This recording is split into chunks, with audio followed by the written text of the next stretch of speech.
வணக்கம் தமிழ் ராசி பலன் நேயர்களே. இன்னைக்கு நம்ம பார்க்க போறது ராசி மண்டலத்தோட அரசன் சூரியனோட ஆதிக்கம் கொண்ட சிம்ம ராசிக்கு இந்த 2026 பங்குனி மாசம் எப்படி இருக்க போகுதுன்னு தான். சிம்ம ராசிக்காரங்களே, கடந்த சில மாசமா நீங்க ஒரு அஞ்ஞாத வாசம் மாதிரி இருந்திருக்கலாம். என்கிட்ட திறமை இருந்தும் நான் ஏன் இன்னும் பின்னாடியே இருக்கேன், மத்தவங்கெல்லாம் முன்னாடி போறாங்களே ஒரு ஏக்கம் உங்களுக்குள்ள இருந்திருக்கும். ஆனா இந்த பங்குனி மாசம் உங்களுக்கான களம் தயார். ஏன்னா உங்க ராசிநாதன் சூரியன் இப்போ 8ஆம் இடத்திலிருந்து மறைஞ்சு 9ஆம் இடத்துக்கு போக போறாரு. இது உங்க வாழ்க்கையில ஒரு மாபெரும் திருப்பத்தை கொண்டு வரும். உங்களோட பழைய அதிகாரம், கம்பீரம் எல்லாம் திரும்ப கிடைக்க போகுது. இந்த வீடியோல நம்ம எதை பத்தி எல்லாம் விரிவா பார்க்க போறோம்னா, உங்க கெரியர்ல கிடைக்க போற அந்த பெரிய பதவி, திடீர் அதிர்ஷ்டம், அப்புறம் உங்க ஆரோக்கியத்துல நீங்க செய்ய வேண்டிய அந்த ஒரு சின்ன மாற்றம். வீடியோவை ஸ்கிப் பண்ணாம கடைசி வரைக்கும் பாருங்கள். ஏன்னா சிங்கத்தோட நேட்டை இந்த மாசம் எப்படி இருக்க போகுதுன்னு தெரிஞ்சுக்க வேண்டாமா? இந்த மாசத்தோட கிரகநிலைகளை பார்த்தா சிம்மத்துக்கு ஒரு சுவாரஸ்யமான கூட்டணி அமைஞ்சிருக்கு. உங்க ராசிநாதன் சூரியன் பங்குனி 15க்கு அப்புறம் 9ஆம் இடமான பாக்கியஸ்தானத்துக்கு நுழையிறாரு. கூடவே ராகுவும் அங்கேயே இருக்காரு. இது ஒரு கிரகண தோஷம்னு சிலர் சொல்லுவாங்க. ஆனா சிம்மத்துக்கு இது ஒரு விசித்திர யோகமா மாறப்போகுது. ஏன்னா உங்க 9ஆம் இடம் பலப்படுறதுனால முடங்கி கிடந்த காரியங்கள் எல்லாம் வேகம் எடுக்கும். முக்கியமா 7ஆம் இடத்துல சனி பகவான் இருக்காரு. கண்டக சனி நடந்துட்டு இருக்கிறதுனால நண்பர்கள் அல்லது பார்ட்னர்ஷிப்ல சின்ன சின்ன உரசல்கள் வரலாம். ஆனா 11ஆம் இடத்துல இருக்கிற குரு பகவான் உங்க ராசியை தன்னோட 9வது பார்வையால பார்க்கறாரு. குரு பார்க்கிற இடமே கோடி புண்ணியம். இதனால சனி கொடுக்க போற சின்ன சின்ன நெருக்கடிகளை குருவோட அருள் தடுத்து நிறுத்திடும். செவ்வாய் பகவான் 10ல இருக்கிறதுனால திக்பலம் பெற்று உங்க உழைப்புக்கு ஏற்ற பலனை தருவாரு. சிம்ம ராசி நேயர்களே, உங்க வேலை மற்றும் பிசினஸ் பத்தி இப்போ டீப்பா பார்ப்போம். அதிகார பதவியில் இருப்பவர்கள், நீங்க கவர்மெண்ட் ஜாப்ல இருந்தாலோ இல்ல ஒரு பெரிய கம்பெனில மேனேஜர் லெவல்ல இருந்தாலோ உங்க பேச்சை கேட்காம இருந்தவங்க கூட இப்போ உங்ககிட்ட சரணடைவாங்க. உங்க சொல்லுக்கு ஒரு செல்வாக்கு கிடைக்கும்.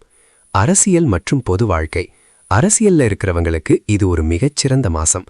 புதுசா ஒரு பதவி தேடி வரும் அல்லது ஒரு பெரிய பொறுப்பு உங்ககிட்ட ஒப்படைக்கப்படும். கலைத்துறை மற்றும் மீடியா, சினிமா, யூடியூப் அல்லது எழுத்துத்துறையில இருக்கிறவங்களுக்கு இது ஹிட் கொடுக்க வேண்டிய நேரம். உங்களோட ஒரு கண்டென்ட் இந்த மாசம் வைரலாக வாய்ப்பு இருக்கு. பிசினஸ் மேக்னெட்ஸ், நீங்க ஒரு பெரிய பிசினஸ் பண்ணிட்டு இருந்தா புதுசா இன்வெஸ்டர்ஸ் தேடி வருவாங்க. குறிப்பா எக்ஸ்போர்ட் இம்போர்ட் பிசினஸ் பண்றவங்களுக்கு பங்குனி 20க்கு மேல ஒரு பெரிய டீல் முடியும். வேலை தேடுபவர்கள், பல மாசமா முயற்சி பண்ணியும் கிடைக்காத அந்த கனவு வேலை இந்த மாசம் ஒரு கால் லெட்டர் மூலமா உங்க வீட்டுக்கு வரும். பணம், சிம்மத்துக்கு இந்த மாசம் கை நிறைய வரும். ஆனா வரவு கேட்ட செலவும் இருக்கும். ராகு 9ல இருக்கிறதுனால நீங்க எதிர்பார்க்காத ஒரு இடத்திலிருந்து பணம் வரும். ஒரு பழைய சொத்தை விற்கிறது மூலமா லாபம் கிடைக்கும். சுப செலவுகள், வீட்ல கல்யாணம் அல்லது காது குத்துன்னு ஏதாவது ஒரு விசேஷம் நடக்கும். அதுக்காக பெரிய தொகையை செலவு பண்ணுவீங்க. இது நல்ல விஷயம்தான். கடன் பிரச்சனை, குருவோட பார்வையால நீங்க ரொம்ப நாளா கட்ட முடியாம இருந்த வட்டி அல்லது அசலை அடைக்க ஒரு வழி பிறக்கும். புதுசா கடன் வாங்குறத மட்டும் கொஞ்சம் தள்ளி போடுங்க. குடும்பத்துல சிம்மம் எப்பவுமே ஒரு ஹெட்டா இருக்க நினைப்பீங்க. கணவன் மனைவி, 7ஆம் இடத்துல சனி இருக்கிறதுனால மனைவி அல்லது கணவன் கிட்ட சின்ன சின்ன ஈகோ மோதல்கள் வரலாம். நான் சொல்றதுதான் சரின்னு நீங்க அடம் பிடிக்காம அவங்க சொல்றதுக்கும் கொஞ்சம் காது கொடுங்க. அப்போதான் குடும்பத்துல அமைதி இருக்கும். காதல், உங்க காதலுக்கு தடை போட்டுட்டு இருந்தவங்க இப்ப கொஞ்சம் இறங்கி வருவாங்க. ஆனா அவசரப்பட்டு யாரையும் கல்யாணத்துக்கு கட்டாயப்படுத்தாதீங்க. பொறுமை அவசியம். பெற்றோர்கள், உங்க அப்பாவோட ஆரோக்கியத்துல மட்டும் கொஞ்சம் கவனம் தேவை. அவருக்கு சின்னதா கண் சம்பந்தப்பட்ட பிரச்சனை அல்லது கால் வலி வரலாம்.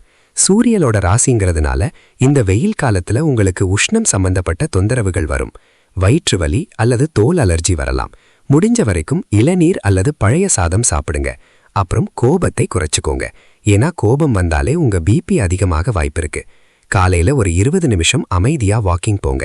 அதுவே உங்களுக்கு பாதி பிரச்சனையை தீர்த்திரும். மகம், பூரம், உத்திரம் 1ஆம் பாதம் நட்சத்திர நேயர்களே, மகம், ஞானம் பிறக்கும். கோயில் திருப்பணிகள்ல ஆர்வம் காட்டுவீங்க. பூரம், சுக்கிரனோட நட்சத்திரம். ஆடம்பர பொருட்கள் வாங்குவீங்க. வசதி வாய்ப்பு பெருகும். உத்திரம், சூரியனோட நட்சத்திரம். கௌரவம், அந்தஸ்து கூடும். தலைமை பண்பு வெளிப்படும். பரிகாரம், ஞாயிற்றுக்கிழமை சூரிய உதயத்துல சூரிய பகவானுக்கு அர்க்கியம் கொடுங்க.